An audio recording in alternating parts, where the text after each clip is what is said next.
looking back on that hand, yeah, it's upsetting that he folded, but I think it was the only play.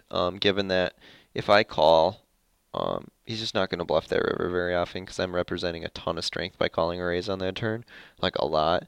Um, and I think that I think that by shoving, I get the most calls out of his real hands.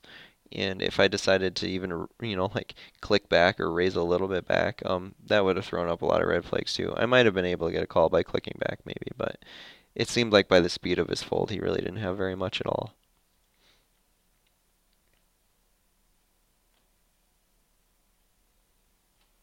So rat-a-tat-tat might be tilting a little bit. He was playing fairly tight. I got limp two on the left, ace queen nine six, three diamonds. Not a great hand, but it's gonna play fairly decent. Probably, probably check. I do have the ace of hearts. Um, so I am gonna be raising. I think that he could be bluffing this board a lot, and given that I just check back, I'm probably not gonna be bluffing very often. If he calls, I'm gonna be giving up. And he types in dry ace, but I think that he's gonna be folding here anyway by saying that. He says I can fold, and he folds. So he had the right idea. I did just have the dry ace of hearts, but I still feel like he's gonna put himself in a horrible spot by potting that flop. And especially when someone starts typing about what you have, they almost never call. That wouldn't make any sense.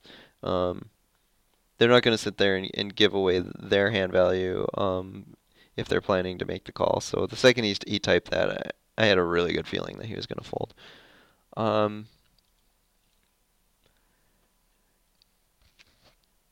so anytime you have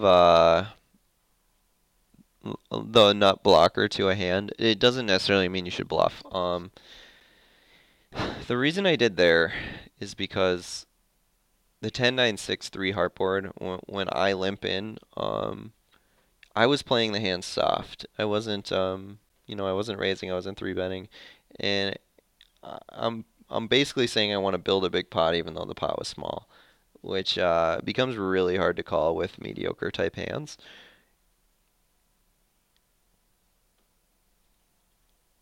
So ace king jack jack with the ace suited, really good hand on the button. I wouldn't be folding to anything. I'd probably be three betting Duke to house.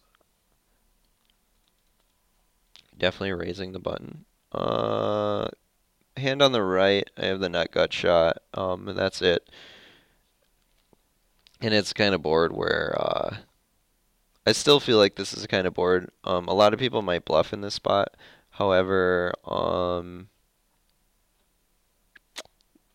with two clubs and two diamonds, I think the players are too awful enough where they're still going to be calling with all of those kind of hands. So I like to just call with the ace king king jack to E-Allen's three bet.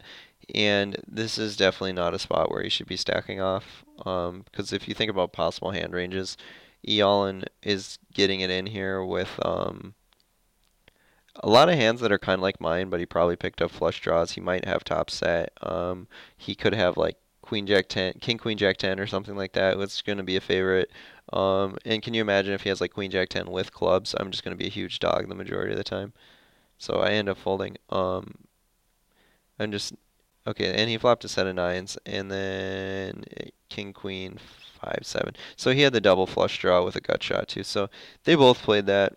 Yeah, okay, not horrible.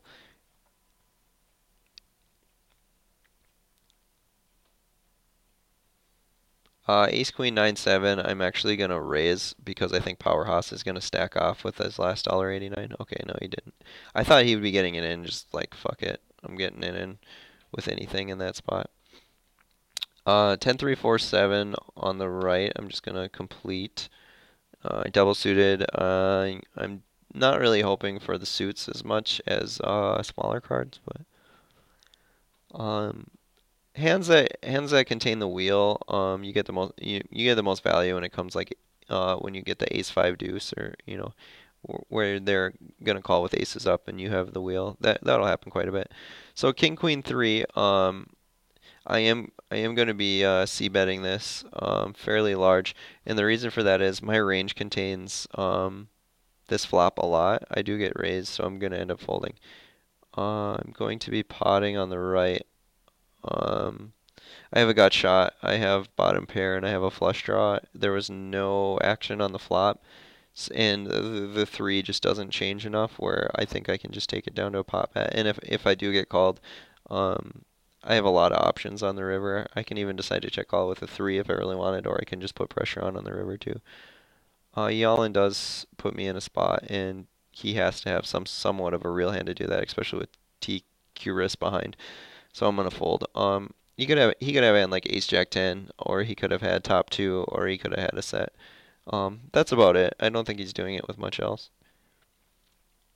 Folding on the right and folding on the left.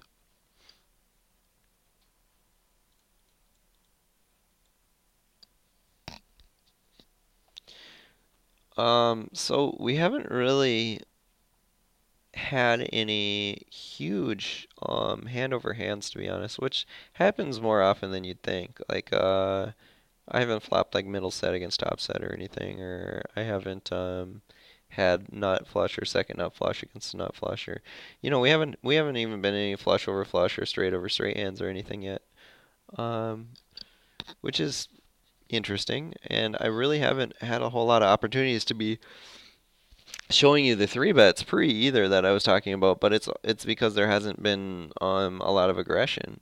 There hasn't. There's been a lot of limps, and it's set me up to play a lot of smaller pots in position, which is good.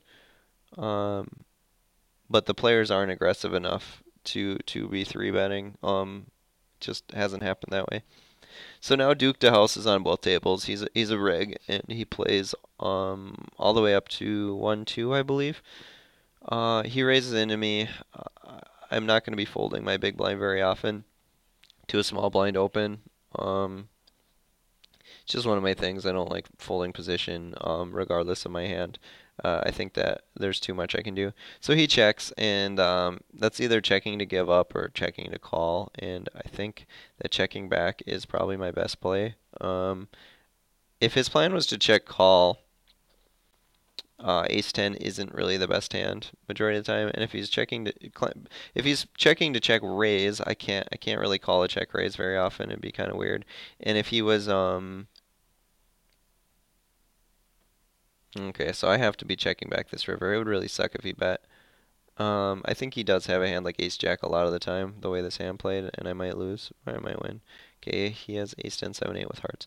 Okay, so let's say I bet there and he did check raise. I'm put in a super hard spot. Um,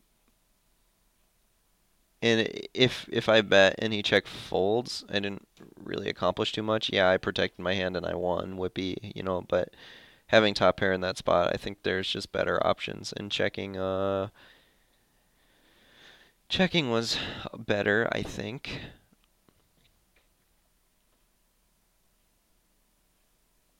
Ace 8 4 3 on the left, double suited. I'm gonna be check folding on the King Jack 7 flop.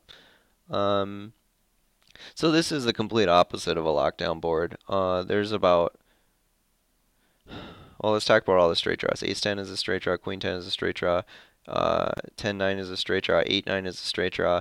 So there's so many hand combinations that can make straights. Yeah, they're not all nut straights, and a lot of them are gut shots. However, it still gives people opportunity to be aggressive or to